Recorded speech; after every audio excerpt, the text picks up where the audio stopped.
धरती पर इस मंच के माध्यम से स्वागत करता हूं, अभिनंदन करता हूं। अब मैं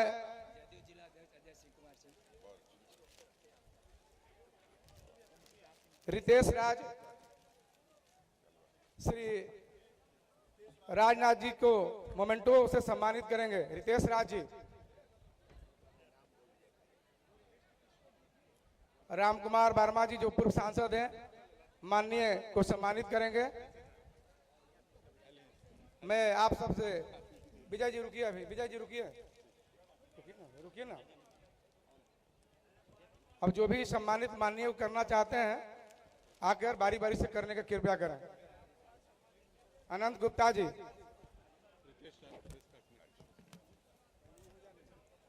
अरुणा सिंह जी सम्मानित कर रही हैं माननीय रक्षा मंत्री जी को। रेशमा पटेल जी सम्मानित करेंगी माननीय मंत्री जी को।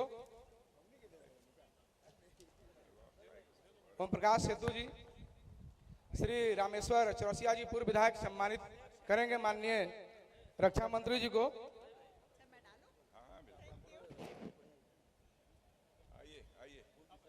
माननीय सांसद वीणा सिंह जी सम्मानित कर रही हैं। अब मैं बड़ा माला से सम्मानित करने के लिए महामंत्री विजय जी के टीम के साथ आमंत्रित कर रहा हूं।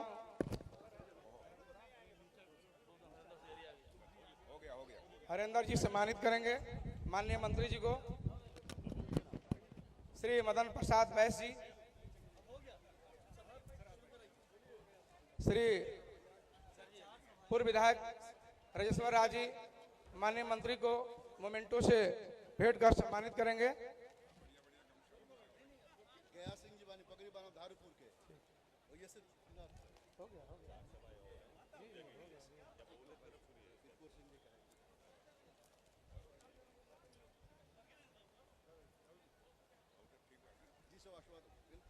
मैं बहुत से नेताओं को सुनना चाह रहा था लेकिन समय अभाव है और माननीय को आगे के सभा में जाना है, इसलिए मैं अब अपने लोकप्रिय उम्मीदवार आन बान शान हम लोग के गार्जियन श्री पूर्व मंत्री भारत सरकार श्री राधा मोहन सिंह जी को आमंत्रित करता हूं इस सभा को संबोधित करें। आज के इस चिलचिलाती हुई धूप में इतनी बड़ी संख्या में आप आए हैं, निश्चित रूप से आप बधाई के पात्र हैं। आज अपने बीच एक ऐसा शख्सियत मौजूद है जिसने रक्षा मंत्री के रूप में देश के अंदर रिकॉर्ड रक्षा निर्यात, अब तक का सर्वाधिक उत्पादन और सकारात्मक स्वदेशीकरण में वस्तुओं की संख्या में वृद्धि, भारत को वैश्विक विविधता केंद्र बनाने का अपना उत्कृष्ट प्रतिबद्धता से काम किया है। ऐसे देश के रक्षा मंत्री आज हमारे बीच मौजूद हैं। मित्रों, आपके क्षेत्र के पूर्व के सांसद और मंत्री मौजूद हैं जो आपके भविष्य के भी सांसद और मंत्री हैं। ऐसे उपेंद्र जी भी मंच पर मौजूद हैं। मैं एक ही विनती करना चाहता हूं काराकाट के भाइयों और बहनों से कि आप खास करके जो महाराणा प्रताप के वंशज हैं, आज राष्ट्र रक्षा का काम कौन कर रहा है? नरेंद्र मोदी के नेतृत्व में राजनाथ सिंह कर रहा है या राहुल गांधी के नेतृत्व में तेजस्वी यादव कर रहा है? ये आप तय करिए। हमने राष्ट्र के साथ कभी धोखाबाजी नहीं की। हमारा इतिहास है कि हम राष्ट्र रक्षा के लिए अपने जान तक की बाजी लगाते रहे, घास की रोटी भी खाते रहे। आज सवाल राष्ट्र की रक्षा का है और राष्ट्र की रक्षा मोदी और राजनाथ सिंह को मजबूत बनाने से होगा या तेजस्वी और राहुल गांधी को मजबूत बनाने से होगा, ये आपको तय करना है। मित्रों, आपको ध्यान में होगा कि इस देश के अंदर और आपके राज्य के अंदर भी क्या हालत थी। जो हमारे नौजवान मित्र हैं, जरा बिहार की क्या दुर्दशा थी अपने गार्जियन से पूछे। गार्जियन से पूछे, ये जो 6 इंच छोटा किया जाता था बिहार में, यही मोदी नीतीश की सरकार के बाद ये सब बंद हुआ है। आप क्या फिर वापस लाना चाहते हैं? नौजवान मित्रों को वो इतिहास की घटना याद नहीं हुई है, उन पन्ने को उलटिए, पढ़िए और देश के साथ खड़ा हुई, राष्ट्र के निर्माण में खड़ा हुई। इसी विनती के लिए मैं आप आज काराकाट में आया हूं। और अंतिम निवेदन यह है कि हम सब जितने लोग बैठे हैं, बचपन में माँ की गोद में रहते थे और माँ जब खाना बनाती थी तो लकड़ी के धुआं से माँ के आंख में आंसू आता था। माँ अपने आंसू को अपने आंचल से भी पोंछती थी और हम लोगों के आंसू को भी पोंछती थी।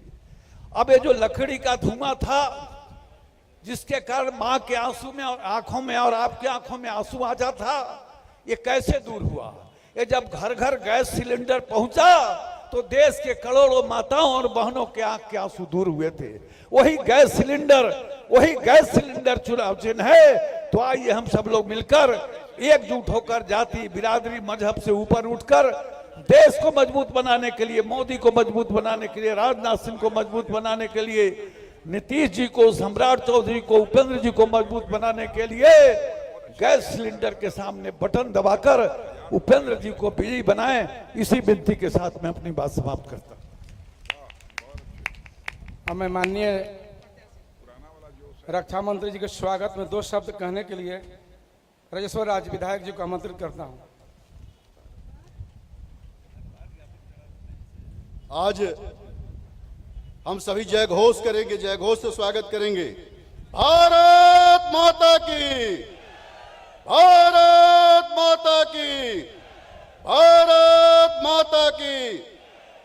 आज विक्रमगंज की इस महती जनसभा में राष्ट्रीय जनतांत्रिक गठबंधन समर्थित राष्ट्रीय लोक मोर्चा के उम्मीदवार आदरणीय उपेंद्र कुशवाहा जी के लिए आशीर्वाद मांगने आए हमारे भारत सरकार के रक्षा मंत्री आदरणीय राजनाथ सिंह जी, भारत सरकार के पूर्व मंत्री और भारतीय जनता पार्टी के पूर्व प्रदेश के अध्यक्ष आदरणीय राधा मोहन सिंह जी, मंच पर विराजमान राष्ट्रीय जनतांत्रिक गठबंधन के सभी सम्मानित नेतागण, इस कार्यक्रम में उपस्थित मेरे सभी रात में जो तय हुआ, आप सभी चिलचिलाती धूप में विभिन्न गांवों से आए हमारे आदरणीय अभिभावकगण, नौजवान साथियों, आप सभी को जय श्री राम। देश के यशस्वी प्रधानमंत्री जी की ओर से भी जय श्री राम। मैं सिर्फ इस निवेदन के साथ कि आदरणीय रक्षा मंत्री जी, आपका इस धरती पर क्रांतिकारी अभिवादन करते हैं, इसलिए नहीं कि सिर्फ आप धरती पर आए हैं जहां हमारे भारत के जवान ढेलाबाजों से चोटिल होते थे। आपने अपनी सेनाओं को आदेश दिया कि आज भारत नरेंद्र मोदी के नेतृत्व में, आपके रक्षा मंत्री के नेतृत्व में आज भारत दुनिया से आंख में आंख डालकर बात कर रहा है। और आपने सेना को खुली छूट दी कि अगर दुश्मनों की तरफ से एक गोली चलती है, इतनी गोली चलाओ जितनी गोली गिनती नहीं हो सके। इसी स्वागत के साथ, इस निवेदन के साथ 1 तारीख को ईवीएम के 5 नंबर पर बटन दबाकर हम सभी देश के यशस्वी प्रधानमंत्री नरेंद्र मोदी जी को बनाएंगे। बहुत बहुत धन्यवाद। अब मैं राष्ट्रीय लोक मोर्चा के राष्ट्रीय अध्यक्ष, इस काराकाट लोकसभा के लोकप्रिय उम्मीदवार श्री उपेंद्र कुशवाहा जी को आमंत्रित करता हूं कि सभा को संबोधित करें।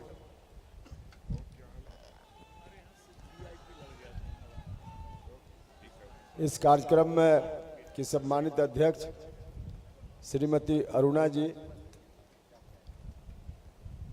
मंच पर विराजमान भारत के प्रतिरक्षा मंत्री और भारतीय जनता पार्टी के वरिष्ठ नेता आदरणीय श्री राजनाथ सिंह जी, श्री राधा मोहन सिंह जी, जो पूर्वी चंपारण से चलकर हम लोगों के बीच यहाँ पहुँचे हैं, माननीय विधान पार्षद श्रीमती निवेदिता सिंह जी, मंच पर उपस्थित सभी सम्मानित नेतागण और आप सब लोग जो इस चिलचिलाती धूप में श्री राजनाथ सिंह जी को आशीर्वाद देने के लिए पहुंचे हुए हैं, सम्मानित अभिभावकगण, भाइयों और नौजवान मित्रों, सबसे पहले मैं आदरणीय राजनाथ सिंह जी का इतनी गर्मी, भीषण गर्मी, कल 47 डिग्री टेम्परेचर था, आज भी लगभग उसी के आसपास होगा। इतनी गर्मी में भी हम लोगों के बीच आदरणीय नेता श्री राजनाथ सिंह जी उपस्थित हैं। इस बात के लिए मैं अपनी ओर से, एनडीए के समस्त उपस्थित नेताओं की ओर से, आप सभी लोगों की ओर से और काराकाट लोकसभा क्षेत्र की समस्त जनता की ओर से इनका हार्दिक अभिनंदन करता हूं, स्वागत करता हूं। इनको कई जगह अभी सभाओं में जाना है, भाषण उन्हीं का होना है। मैं आपके बीच भाषण लंबा नहीं दूंगा, समय की कमी है और उसकी आवश्यकता भी बहुत नहीं। हम तो सिर्फ इतना कहना चाहते हैं कि आप सब लोगों ने 2014 में एक बार मुझको आशीर्वाद दिया था, एक बार फिर से उपेंद्र कुशवाहा को आशीर्वाद दीजिए। आप सब लोगों से यही निवेदन और आग्रह करने के लिए हम आए। उस वक्त आपने आशीर्वाद दिया, हमने ईमानदारी से आपकी सेवा की और उस सेवा का परिणाम भी है। पूरे देश के अलग अलग शहरों में केंद्रीय विद्यालयों में, क्योंकि केंद्रीय विद्यालय से संबंधित विभाग का मंत्री बनने का मुझको अवसर मिला, अपेक्षा लोगों की थी कि उनके बच्चों का नामांकन केंद्रीय विद्यालयों में हम कराएं। भाइयों और मित्रों, उस वक्त 3-4 साल में कोई 25-50 नहीं बल्कि अपने काराकाट लोकसभा क्षेत्र के 7-8 हजार बच्चों का देश के अलग अलग केंद्रीय विद्यालयों में हमने नामांकन कराने का काम किया। हमने ड्यूटी की उस समय, अपने लोकसभा क्षेत्र में केंद्रीय विद्यालय खोला भी, उसके अतिरिक्त और भी डालमिया नगर में रेल कारखाना लगाने का पुराना प्रस्ताव था। हमने उस प्रस्ताव के अनुकूल रेल का कारखाना लगे, इस बात के लिए कोशिश शुरू की। पता चला कि कारखाना का निर्माण काम हो, इसके पहले कई तरह की बाधाएं हैं, उन बाधाओं को दूर करना पड़ेगा। उन बाधाओं को दूर करने की कोशिश हमने की। धीरे धीरे तमाम बाधाओं को हमने दूर कर दिया उस समय, लेकिन तब तक 5 साल का कार्यकाल पूरा हो गया। उसके बाद अब हमने जानकारी ली है तो जहां हम उस मामले को छोड़ कर आए थे वही का वही मामला पड़ा हुआ है। इन 5 वर्षों में उसमें कोई प्रगति नहीं हुई। इसका अर्थ जहां तक हम समझ पा रहे हैं, भाइयों और मित्रों, वहां रेल का कारखाना लगे, इस प्रस्ताव को कार्यान्वित करने के लिए वहां की जगह 5 साल में कुछ नहीं हुआ। मतलब कि उपेंद्र कुशवाहा का ही वह जगह इंतजार कर रही है कि उपेंद्र कुशवाहा आएगा तो वहां काम आगे बढ़ेगा। हम आपसे कहना चाहते, हमने भी प्रण किया है, जितना काम उस समय हमसे बना हमने किया, उसी में यह रेल का कारखाना भी है जिसकी प्रगति उस समय एक सीमा तक हुई। इस बार आपका आशीर्वाद मिला तो न सिर्फ रेल का कारखाना बनना शुरू होगा बल्कि पूरा भी होगा। और हमने कई बार कहा है, हम यहाँ भी आपसे कहना चाहते हैं, आपके माध्यम से पूरे लोकसभा क्षेत्र के लोगों को हम कहना चाहते हैं, रेल का कारखाना डालमिया नगर में अगर नहीं बना तो 2029 में उपेंद्र कुशवाहा वोट मांगने नहीं आएगा। हमने ठाना है, प्रण किया है और हम जानते हैं, क्योंकि हमने पहले उस प्रस्ताव को आगे बढ़ाने की कोशिश की है। क्या क्या उसमें हो सकता है, क्या क्या करना है, मुझको सब मालूम है। इसलिए मुझको पूरा भरोसा है कि निश्चित रूप से वह काम होगा। हम आप सब लोगों से हाथ जोड़कर प्रार्थना करना चाहते हैं। इस बार मौका इतना अनुकूल है। दिल्ली में जिस तरह से प्रत्येक दिन पूरब में सूरज का उगना निश्चित है, वैसे ही दिल्ली में नरेंद्र मोदी जी का प्रधानमंत्री तीसरी बार बनना निश्चित है। तो दिल्ली में एनडीए की सरकार, पटना में एनडीए की सरकार है और रहेगी। एनडीए के प्रतिनिधि के रूप में आप सब लोगों ने उपेंद्र कुशवाहा को आशीर्वाद दिया, तब देखिएगा कि विकास का कितना काम अपने लोकसभा क्षेत्र में होता है। हम आप सब लोगों से यही आग्रह करना चाहते हैं, इस मौका का लाभ उठाना चाहिए। ऐसा मौका पता नहीं भविष्य में कब काराकाट लोकसभा क्षेत्र के सामने आएगा। इसलिए आप सब लोगों से आग्रह है कि यदि चाहते हैं कि काराकाट लोकसभा क्षेत्र का विकास तेज गति से आगे बढ़े तो सब लोगों से निवेदन है कि आप सब लोग गैस सिलेंडर छाप के सामने के बटन को दबाइए और उपेंद्र कुशवाहा को एक बार आशीर्वाद देने का काम कीजिए। उपेंद्र कुशवाहा को आशीर्वाद देने का, गैस सिलेंडर छाप के सामने के बटन को दबाने का मतलब आदरणीय नेता श्री नरेंद्र मोदी जी को तीसरी बार भारत के प्रधानमंत्री पद की कुर्सी पर बैठाना भी है। जैसे जैसे 1 जून को गैस सिलेंडर छाप पर आप सब लोग बटन दबाएंगे, वैसे वैसे दिल्ली में श्री नरेंद्र मोदी जी की ताकत बढ़ते जाएगी। लेकिन सिर्फ उन्हीं की ताकत नहीं बढ़ेगी, उनकी ताकत के साथ साथ श्री नीतीश कुमार जी की ताकत भी बढ़ेगी, श्री चिराग पासवान जी की ताकत भी बढ़ेगी, जीतन राम मांझी जी की ताकत भी बढ़ेगी और आपका सिपाही उपेंद्र कुशवाहा की भी ताकत बढ़ेगी। और इसी ताकत का इस्तेमाल करके हम आपकी भरपूर सेवा करेंगे। इसलिए आप सब लोगों से बार बार आग्रह है कि एक बार फिर से आशीर्वाद दीजिए। इन्हीं शब्दों के साथ मैं आप सभी लोगों का धन्यवाद करता हूं कि इतनी गर्मी में भी आप सब लोगों ने यहाँ उपस्थिति दी है। बहुत बहुत धन्यवाद। अब मैं हम सबों के अमन चैन के साथ जिंदगी देने वाले, भारत के सुरक्षा प्रहरी और दुश्मन देशों को मुंहतोड़ जवाब देने वाले भारत के रक्षा मंत्री श्री राजनाथ जी को मैं आमंत्रित करता हूं कि सभा को संबोधित करें।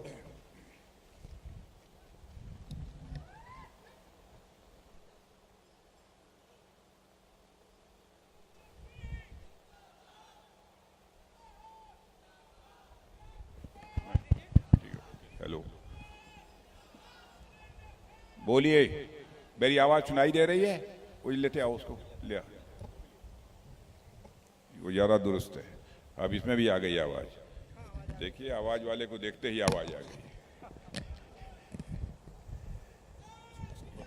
बस ठीक है, रहने जो, हम कर लेंगे।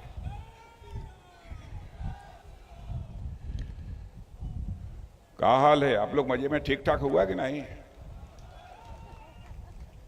सब लोग मजे में? चकाचक बाय ना? अरे हमन दिल्ली में चाहे जितना रहल जा, लेकिन अपन भोजपुरी भाषा कबो भुलाए नहीं सकी तमान में।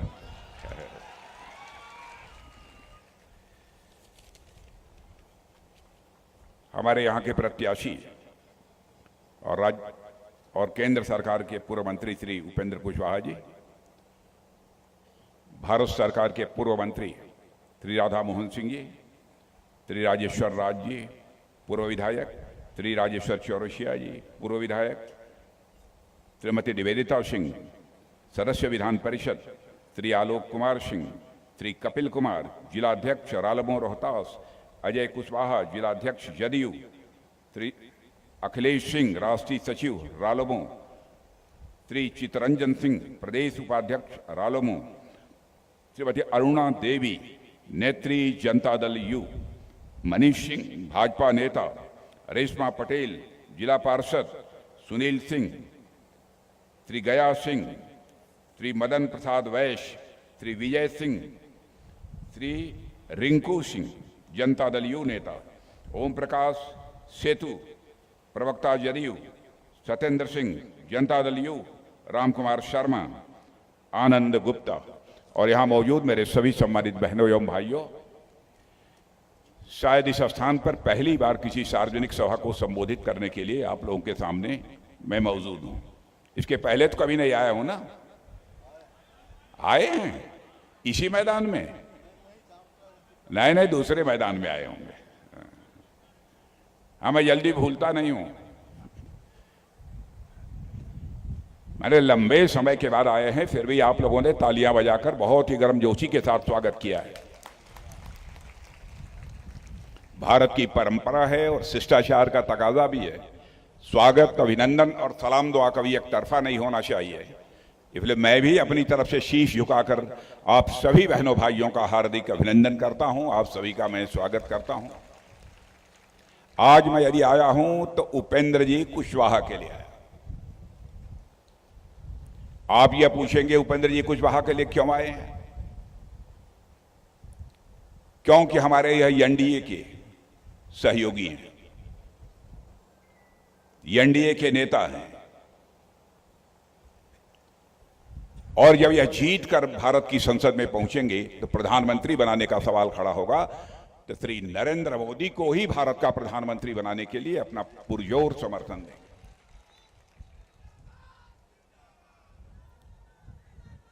इसलिए मैं यहां पर आया हूं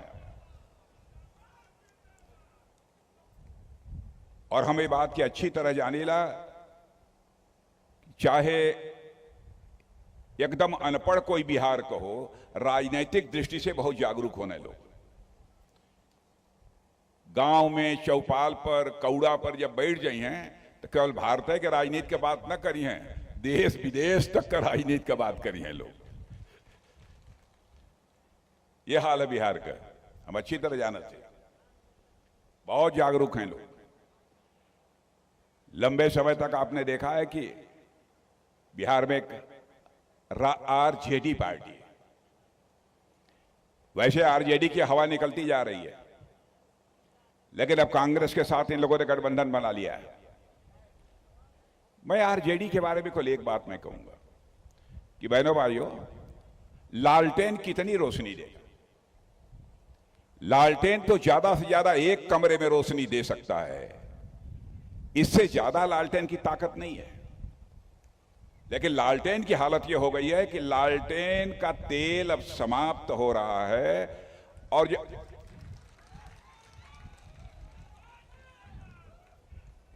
आई घरे में देखले हुआ तो हम लोगन कि जब लालटेन का तेल जब खत्म होए लगा तो बत्तियां भभकैले नहीं लगे। पुरान लोग जब बैठे मालूम हो लालटेन नया लड़का न जानत हुई है, जब भभके लगा तो मान ला कि लालटेन अब बुझाए वाली है और एक तेल खत्म है। यह हाल आरजेडी के लालटेन का ही है। कांग्रेस की हालत तो ये हो गई ले, कांग्रेस की हालत तो ये हो गई ले कि 10 साल के बाद आपके घर को कोई बच्चा हो या आप पूछबा कि कांग्रेस, तो कहेगा कौन कांग्रेस? जैसे दुनिया की धरती से डायनासोर लुप्त हो गया है, वैसे ही भारत की राजनीति से यह कांग्रेस 10 वर्ष के बाद लुप्त हो जाएगी। आप देख रहे होंगे 52 वर्षों तक अखंड हुकूमत इस हिंदुस्तान में यदि किसी ने किया है तो कांग्रेस ने किया है। बहनों भाइयों, भारत को दुनिया में जो ऊंचाई हासिल कर लेनी चाहिए थी, भारत का कद जितना बड़ा होना चाहिए था दुनिया में, 52 वर्ष तक हुकूमत करने के बाद भी भारत का कद उतना ऊंचा नहीं हो पाया। आप यहां के लोग जो विदेशों में रहते होंगे, आप उनसे पूछिएगा 10 साल पहले भारत के बारे में दुनिया के देशों में क्या धारणा थी और आज दुनिया के देशों में भारत के प्रति क्या धारणा है। पहले दुनिया के मंचों पर, अंतर्राष्ट्रीय मंचों पर भारत यदि बोलता था तो भारत की बातों को लोग गंभीरता पूर्वक नहीं लेते थे, कहते थे भारत यह तो कमजोर भारत है, गरीब भारत है। क्या हम इसकी बात सुने? बहनों भाइयों, हालात बदल गए हैं।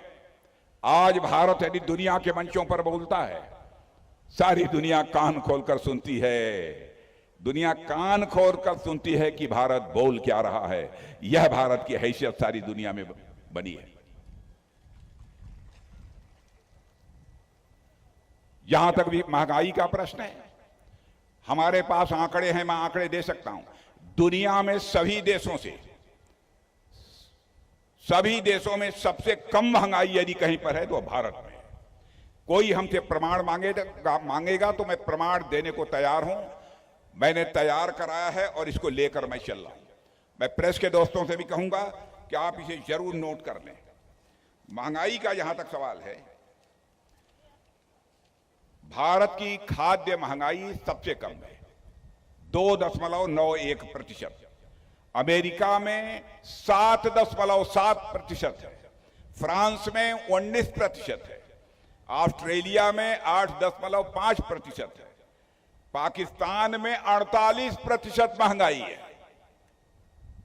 ब्रिटेन 19%, जर्मनी 8% और जापान 8.5% और श्रीलंका में 21%। बतलावा, सबसे कम 2.91 माने 3% से भी नीचे महंगाई दुनिया में कौनो देश में हो तो हमारे और आपके देश इस भारत में है मेरे बहनों भाई। और मैं कहना चाहता हूं कांग्रेस और आरजेडी के नेताओं से कि यदि आप हमारी बात को काट सकते हो तो काट दीजिएगा। हमारी गलती होगी तो मैं इसे स्वीकार कर लूंगा, क्योंकि बहनों भाइयों, जिंदगी में हमने राजनीति की है तो जनता की आंखों में धूल झोंक कर राजनीति नहीं की है, जनता की आंखों में आंख डालकर राजनीति की है। हमारी पार्टी भी, हमारा एनडीए भी आपको याद दिलाना चाहता हूं, जो हम लोगों ने कहा था वो करके दिखाए। अपने घोषणा पत्र में हम लोगों ने कहा था हम आएंगे, धारा 370 समाप्त करेंगे, जम्मू कश्मीर का भी वही दर्जा होगा जो हिंदुस्तान के अन्य राज्यों का दर्जा होगा। और आपने देखा हमारे एनडीए ने सबने समर्थन करके बहनों भाइयों धारा 370 को समाप्त कर दिया और आज जम्मू कश्मीर का वही दर्जा है जो हिंदुस्तान के अन्य राज्यों का दर्जा है। हम लोग बराबर अपने घोषणा पत्र में कहते आ रहे थे, रामलला हम आएंगे, मंदिर यहीं बनाएंगे। तो लोग ये कहते थे, हां रामलला हम आएंगे, मंदिर यहीं बनाएंगे, लेकिन तारीख नहीं बतलाएंगे। लेकिन बहनों भाइयों, आपने देखा कि 22 जनवरी को हमारे प्रधानमंत्री ने धर्माचार्यों के मार्गदर्शन में रामलला की प्राण प्रतिष्ठा कर दी है। अयोध्या में भव्य राम का मंदिर बन गया है मेरे बहनों भाइयों।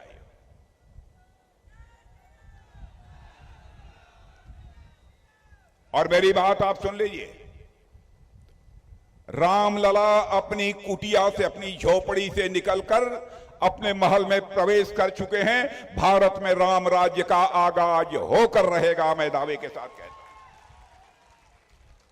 लोग कहते हैं कि राम राज्य कैसे आ जाएगा, राम राज्य किसे कहते हैं।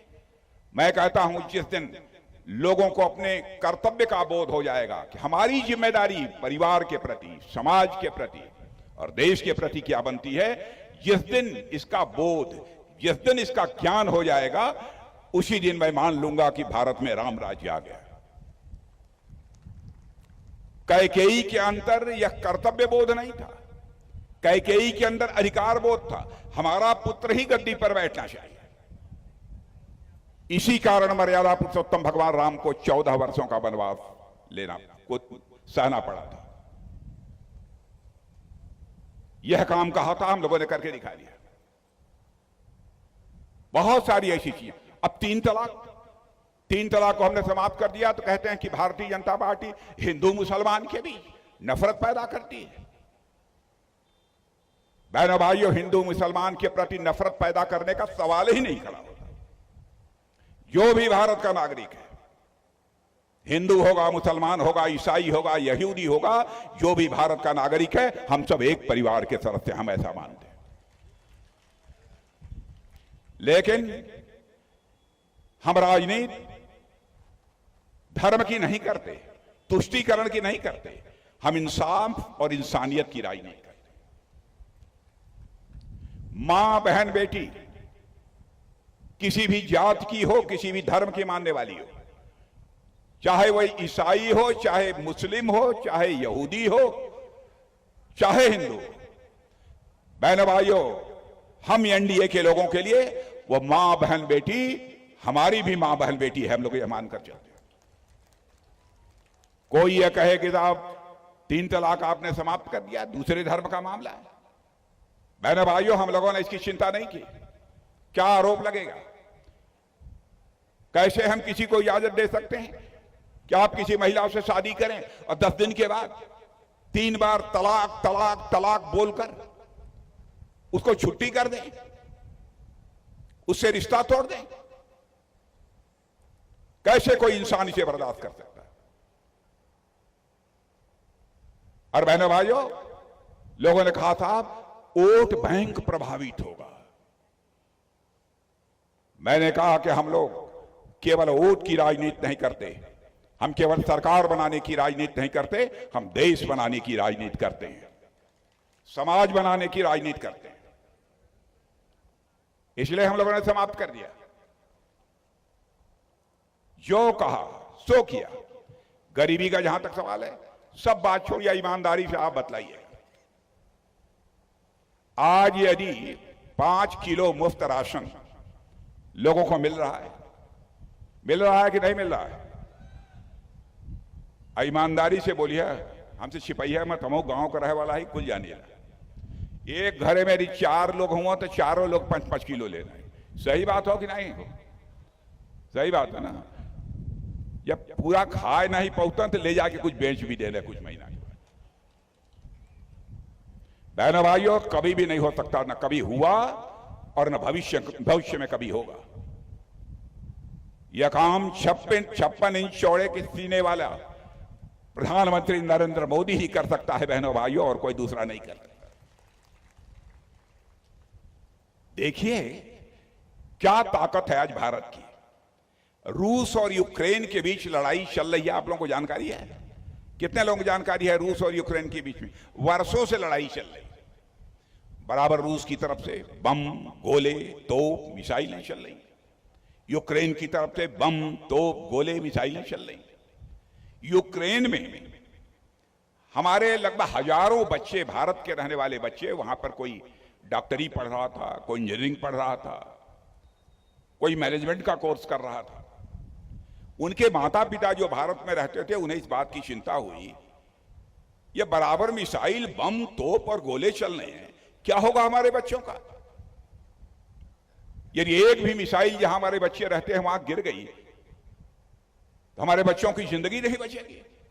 आंखों में आंसू लेकर उनके माता पिता जो भारत में रहते थे हमारे प्रधानमंत्री से मिले और कहा कि मोदी जी, चाहे जैसे भी हो, जो करना पड़े, हमारे बच्चों को यूक्रेन से आप बाहर निकालकर भारत ले आइए। बहनों भाइयों, मैं साक्षी हूं, प्रधानमंत्री ने क्षण भर की देर नहीं लगाई, टेलीफोन उठाया, रूस के राष्ट्रपति मिस्टर पुतिन से बात की और यूक्रेन के राष्ट्रपति मिस्टर जेलेंस्की से बात की। और आपको जानकर खुशी होगी, 4.5 घंटे के लिए युद्ध रुक गया और 22,000 बच्चे हमारे यूक्रेन से चलकर भारत आ गए। यह है भारत की ताकत। क्या कभी आपने कल्पना की थी कि यह दिन भी हमको देखने को मिलेगा? एक से एक काम। अभी उपेंद्र कुशवाहा जी, राधा मोहन सिंह जी बतला रहे थे कि गवर्नमेंट ने क्या किया है आप लोगों के लिए। बहनों भाइयों, हम ऐसा नहीं मानते कि आपके ऊपर कोई एहसान किया। आपको यदि पक्का घर दिया है तो एहसान नहीं किया, शौचालय बनवाया है तो एहसान नहीं किया। हम भले ही सत्ता में हो, हम शासक के रूप में काम नहीं करते हैं, बल्कि हम एक सेवक के रूप में काम करते हैं। मेरे बहनों भाइयों, यह हमारा फर्ज था, हमारी जिम्मेदारी। दूसरी राजनीतिक पार्टियां तो बराबर शासक के रूप में जब सत्ता सिंहासन पर बैठ जाती हैं तो ताकत का, सत्ता में बैठने का एक अहंकार उनके मन के अंदर पैदा होता है। बहुत सारे ऐसे काम। अभी गैस सिलेंडर की बात कर रहे थे। अच्छा किया उपेंद्र जी ने गैस सिलेंडर पहले से ही अपना चुनाव चिन्ह बना लिया। गैस सिलेंडर तो बाद में बनना शुरू हुआ, आपका चुनाव चिन्ह पहले का है। बताइए, ये जानते थे कि मोदी जी आएंगे, गैस सिलेंडर बांटेंगे, इसलिए पहले से गैस सिलेंडर अपना बना लिया। अब 5 लाख रुपए तक का मुफ्त इलाज, 5 लाख रुपए तक का मुफ्त इलाज। और देखिए, पहले तो गरीब लोगों की बात थी, लेकिन आज मैं यहां कहने के लिए आया हूं, चाहे किसी जाति का कोई हो, किसी धर्म का हो, यदि 70 साल से ऊपर की उसकी उम्र हो गई है तो उसका 5 लाख रुपए तक का मुफ्त इलाज किया जाएगा। चाहे आपके घर में दादा, दादी, पिता, 2 लोग, 3 लोग, 4 लोग जो 70 साल के उम्र के होंगे, किसी जाति के होंगे, चाहे उनकी आमदनी जो भी होगी, उनका मुफ्त इलाज किया जाएगा। और जून के अंतिम सप्ताह में ही यह आदेश जारी कर दिया। हम लोग लंबा समय नहीं लेते। अब मैं नहीं जानता, हो सकता है कि हमारी पहली कैबिनेट में ही प्रधानमंत्री जी फैसला ले रहे, लेकिन यह होकर रहेगा। छोटी छोटी चीजों की तरफ हमारा ध्यान दिया। अब जब कोरोना की बात मैं करूं, यह बतलाइए ईमानदारी से, कोरोना का टीका जितने लोग आप बैठे हैं, सबको कम से कम 2-2 डोज तो जरूर लगा होगा, पक्का। किसी को 3 डोज भी लगा है। यदि लगा हो तब तो ताली बजाइए, न लगा हो तो मत बजाइए। अरे पिछवा बैठल हुआ कुछ लोगों का तो है नहीं लगा का एकदम किनारे, तो लोन का चुप्पी साथ गर्मी लगा थे का।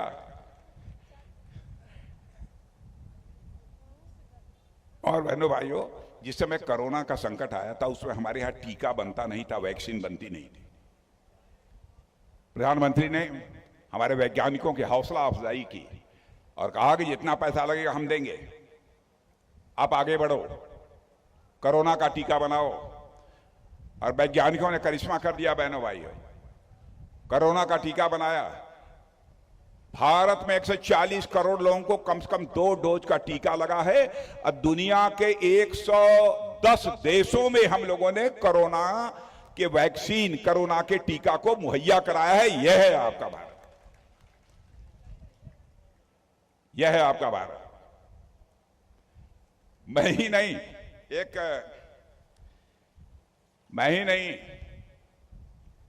एक पाकिस्तान के हैं सांसद फजलुर रहमान पाकिस्तान की संसद में बोलते हुए उन्होंने ये कहा, क्या है पाकिस्तानियों सुनो, भारत विश्व की महाशक्ति बनने की ओर तेजी से आगे बढ़ रहा है और पाकिस्तान अपने को बर्बादियों से बचाने के लिए दुनिया के सामने हाथ फैलाकर भीख मांग रहा है।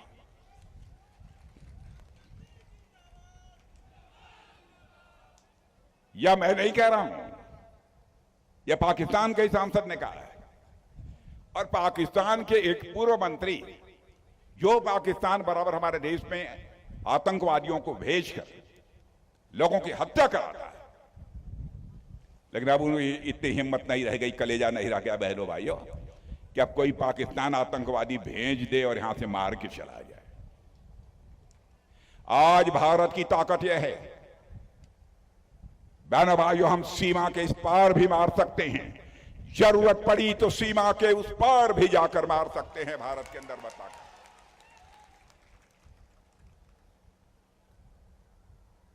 तमाशा बना दिया इन लोगों। इसलिए मैं कहने आया हूं कि आप सबका समर्थन मिलना चाहिए बहनों भाई। जाति पात पंथ धर्म इस सब मत जाइए। राजनीति केवल सरकार बनाने के लिए नहीं होती है, राजनीति देश बनाने के लिए होती है। ब्याह शादी रिश्ते यह तो जात के आधार पर होते हैं, हमें कोई आपत्ति नहीं, यदि होती है तो। कहीं कोई दूसरी जगह भी कर ले तो अलग की बात है, उसमें भी मुझे कोई आपत्ति नहीं है। लेकिन राजनीति में देश का सवाल है, देश के मान सम्मान स्वाभिमान का सवाल है। और स्वाभिमान किसी भी मनुष्य के हृदय की सबसे बलवती भावना होती है, सबसे स्ट्रांग फीलिंग, सबसे बलवती भावना यदि कोई इंसान की होती है तो स्वाभिमान की भावना होती है। आप सड़क पर जा रहे हो, कोई आपको गाली दे दे, आप भले ही उससे लड़ने लायक ना हो, लेकिन पत्थर उठा के एक बार उसको मार ही देंगे। यह होती है स्वाभिमान की भावना। चंद्रशेखर आजाद, सरदार भगत सिंह, खुदीराम बोस, अशफाकुल्ला खान। अशफाकुल्ला खां की 21 साल की जवानी थी। मां कहती थी, बेटा अशफाकुल्ला शादी कर लो। बराबर मां की बात को अशफाकुल्ला टाल देता था। अंग्रेजों की हत्या करने के मामले में फांसी की सजा हो गई और अशफाकुल्ला को जब फांसी के तख्त पर ले जाया गया तो मजिस्ट्रेट ने पूछा, बोलो अशफाकुल्ला, तुम्हारी अंतिम मुराद क्या है? जो भी तुम्हारी अंतिम मुराद होगी, यह संदेश तुम्हारी मां तक पहुंचा दिया जाएगा। बहादुर राष्ट्रीय स्वाभिमान का धनी अशफाकुल्ला खान ने फांसी के तख्त से मुस्कुराते हुए कहा, कहे मजिस्ट्रेट, जाकर मेरी मां तक यह संदेश पहुंचा दे कि तुम्हारा बेटा आज फांसी के तख्त पर खड़े होकर अपनी शादी रचाने जा रहा है, तुम्हारी मुराद पूरी करने जा रहा है। मजिस्ट्रेट ने पूछा, कहां है वह लड़की जिसे तुम फांसी के तख्त पर खड़े होकर शादी रचाने जा रहे हो? जानते हैं स्वाभिमानी अशफाकुल्ला खान ने क्या कहा था? ऐ मजिस्ट्रेट, क्या तुम अंधे हो गए हो? तुझे दिखाई नहीं देता है? देखो मेरे आंखों के सामने जो ये फांसी का फंदा है, यही वो हमारी महबूबा है जिसे आज मैं गले से लगाने जा रहा हूं, जिसके साथ मैं शादी रचाने जा रहा हूं। तब यह भारत आजाद हुआ है। चंद्रशेखर आजाद, सरदार भगत सिंह, सब, खुदीराम बोस। राष्ट्रीय स्वाभिमान की भावना बड़ी प्रबल होती है मेरे बहनों भाई। सीमा पर जाइए, आपके घर के बच्चे होंगे, जब दुश्मन गोली चलाता है तो वो नहीं देखते हैं कि हमारी जिंदगी रहेगी कि नहीं रहेगी, सीने का बटन खोलकर मुकाबला करते हैं। अब आपने देखा होगा पहले कांग्रेस के शासनकाल में बराबर आतंकवादी वारदातें होती थी, अब वो समाप्त होती जा रही है। अब शायद एक आध कोई आतंकवादी वारदात हो या हो सकता है हो जाए कभी महीने डेढ़ महीने में, तब सब बंद है। इसलिए मैं कह रहा हूं देश तेजी के साथ आगे बढ़ रहा है। मेरे भाइयों, इधर उधर की बातों में आने की जरूरत नहीं है।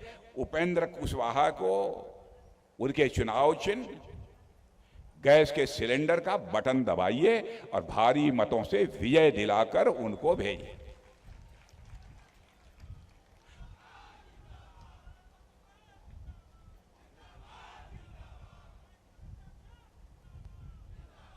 तो हम जाएं चलिए, ठीक ठाक रही ना सब। तो जब ठीक ठाक रही, मैंने अब कितना बोला भाई, वे कई जगह बोले क्या ना कि अरे नहीं ऐसन बा उपेंद्र कुशवाहा जी के कहब कि मान ला कि जीत आप लोग जिता देबा यहाँ से, तो उनके कहब कि एक बार फिर से मीटिंग बुला लिया, काराकाट कर बुला लिया। वो मीटिंग में जब हम आई, वो मीटिंग में जब आई तो हम माला लेवे नहीं आई, बुके लेवे नहीं आई, चदरा पहने नहीं आई। वो मीटिंग में हम आई तो शीश झुका के आप लोगों के प्रति आभार व्यक्त करने के लिए आई।